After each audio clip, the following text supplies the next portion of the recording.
क्या अल्लाह अलग है? क्या नाम अलग है? अल्लाह जो है वो ईश्वर के भेजे हुए फरिश्ते हैं हिसाब से। अल्लाह का नाम क्या हुआ आपके हिसाब से? जब वो हमारे हिसाब से फरिश्ते हैं। तो चलिए देखते हैं कुरान में क्या लिखा है। Wake up to reality. भला लोगों ने जो जमीन की चीजों से बास को माबूद बना लिया है, तो क्या वो उनको मरने के बाद उठा खड़ा करेंगे?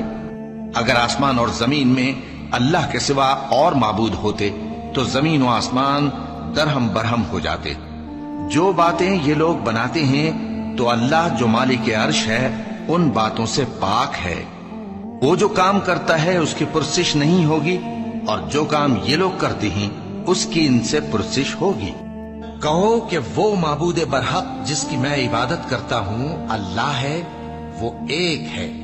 अल्लाह बेनियाज है, वो न किसी का बाप है और न किसी का बेटा, और कोई उसका हमसर नहीं।